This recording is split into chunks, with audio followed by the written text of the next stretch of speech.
Sound is a fundamental part of a video game experience, from small sound effects that convey what is happening around the player to the soundtrack, which can set the mood and instigate feelings of joy, mystery, adventure, danger, and many more. Raylib has built-in sound support through the R-Audio module, which can be used to play sounds and music.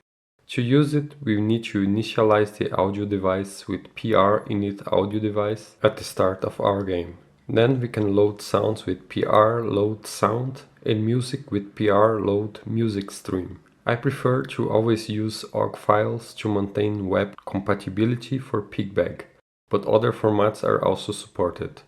Ironically, my Pygbag tool for creating music on the web, SynthFat 3000, exports files in the WAV format, so after creating a simple song, I will actually need to convert it to OGG. You can use tools like Audacity or even online converters for this. For sound effects, I will generate sounds with JSFXR, which also exports WAV files, so I will convert that one too. If you are on Linux, Pygbag can actually do the conversion automatically, but I prefer to use OGGs directly. Now we can load the converted sounds. To play them, we call PR play sound. If you want to stop the sound before it finishes playing, you can call PR stop sound, but for short sounds it doesn't really matter, just let it finish. Similarly, for music, you can use PR play music stream, and by default the music loops until you stop it with PR stop music stream.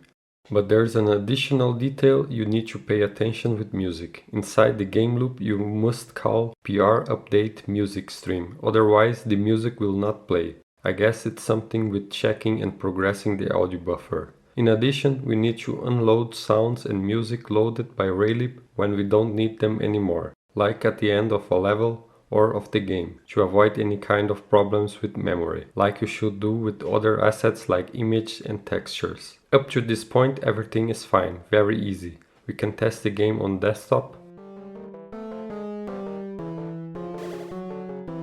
and it works perfectly.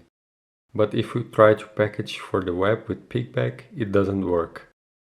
This happens because the version of Pygbag I currently have here, 0.92, does not support sound, since it uses a slightly older version of Raylib. So my first idea was to bring JavaScript's functions to load and play sounds externally to Raylib. I created a very simple sound manager with the help of ChatGPT that does what is needed. But after talking to the creator of the Pygbag library, Paul, seeking for some guidance, he told me that there's actually a new version of Raylib for WebGL with sound support. And as of now, it's already available in the new version of Pygbag. So I just needed to update Pygbag with the following command: pip install pygbag -- upgrade. Now with small adjustments to the command to package the game with Pygbag, and voila! Well, first we have to wait for the game to load here. Now yes, we have the game running in the browser with sound and music. So that's it everyone, that's what I had for this quick video. Thanks for watching and until the next time.